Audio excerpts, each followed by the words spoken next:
할렐루야. 사랑하는 대강의 가족 여러분, 오늘 하루도 하나님의 말씀과 동행하는 삶이 되길 소망합니다. 오늘 함께 나눌 하나님의 말씀은 마태복음 24장 42절에서 51절 말씀입니다. 그러므로 깨어 있으라. 어느 날에 너희 주가 임할는지 너희가 알지 못함이니라.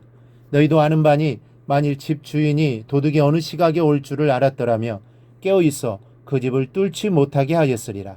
그러므로 너희도 준비하고 있으라. 생각하지 않은 때에 인자가 오리라. 충성되고 지혜 있는 종이 되어 주인에게 그 집 사람들을 맡아 때를 따라 양식을 나눠줄 자가 누구냐. 주인이 올 때에 그 종이 이렇게 하는 것을 보면 그 종이 복이 있으리로다.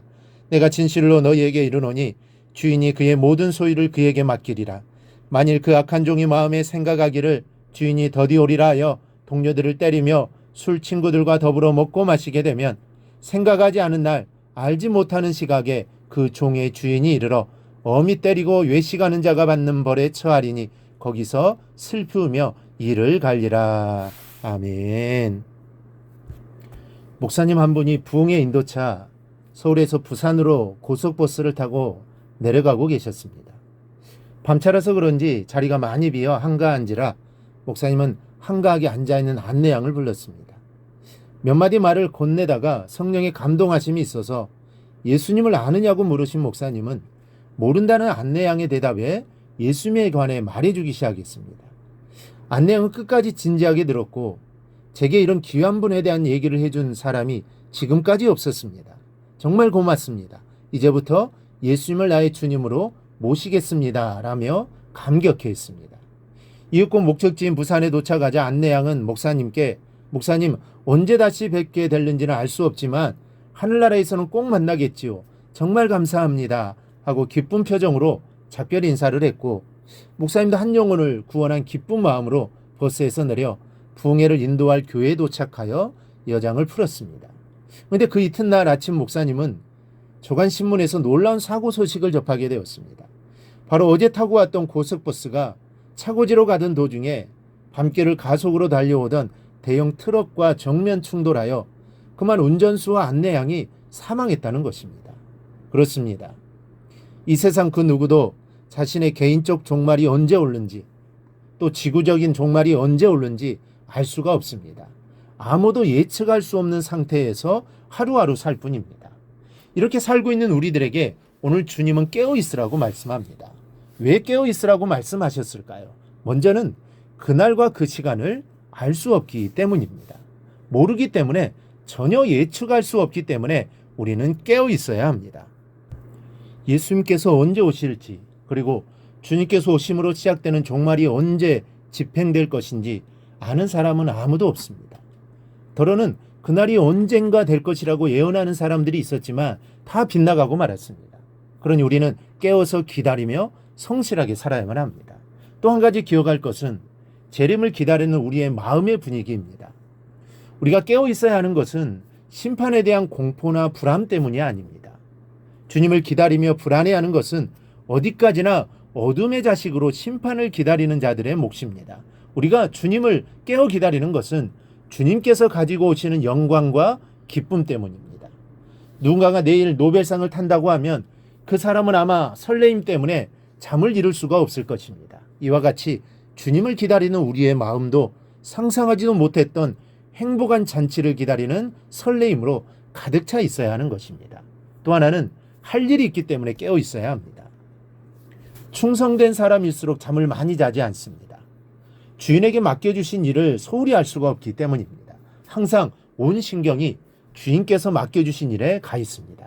앉으나 서나 잘 때나 깰 때나 어떻게 하면 주인의 마음에 드시게끔 일을 할 수 있을까만을 생각합니다. 여러분, 충성은 생각하는 시간과 비례합니다.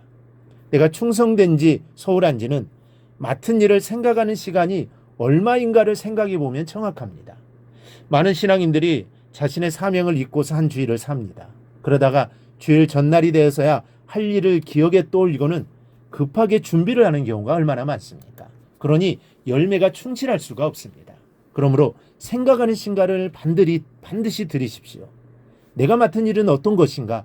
어떻게 하는가? 언제 할까? 누구 하면 더 쉬울까? 생각하는 시간을 뭐 특별하게 떼어서 따로 가질 필요도 없습니다. 허투루 낭비하는 시간에 기도하며 생각을 하십시오. 설거지하고 청소하는 시간에 다른 생각하지 말고 마음을 기울여 보십시오. 그것도 안 되면 화장실에 앉아서라도 사명을 떠올리는 시간을 가지십시오. 분명코 열매가 있을 것입니다. 충성된 사람일수록 기다리는 기쁨이 큽니다. 내가 주님께 드린 만큼 상급이 기대되기 때문입니다. 그러므로 충성하십시오. 자신을 위해서 시간을 내는 것에서 일정 부분 주님을 위해서 시간을 낸다면 충성하게 됩니다. 셋째는 생각하지 않은 때 오시기 때문입니다. 그리고 주님께서는 이러한 사실을 올바로 깨우쳐 주시기 위해 도적의 비유까지 말씀하셨습니다. 즉 도적은 언제나 집주인이 방심하고 있는 틈을 타서 집 안으로 들어오듯이 그리스도의 재림도 사람들이 세상 것에만 정신이 팔려 영적인 일에는 전혀 관심이 없을 때 갑자기 이루어지리라는 것입니다. 그런데 주님께서 이토록 때에 관한 교훈을 강조하셨음에도 불구하고 인간의 잘못된 호기심은 그야말로 지칠 줄을 모르는 것 같습니다. 그래서 몇 년, 몇 월, 며칠, 몇 시에 주님이 오신다고 했습니다. 하지만 여러분, 결과는 어떠하였습니까? 주님이 오셨습니까? 아닙니다. 주님께서 언제 오시리라고 주장한 자들의 예언은 모두 빗나가고 말았습니다.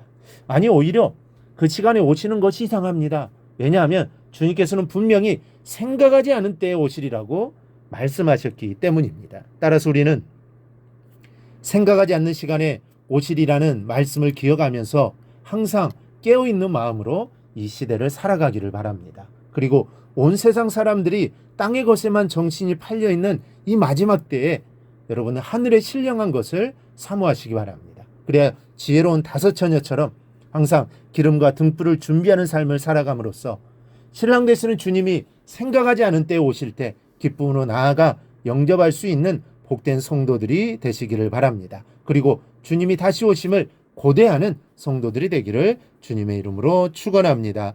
오늘 묵상한 말씀을 굳게 잡고 삶으로 실천하며 살아내는 대강의 모든 성도들이 되기를 축복합니다.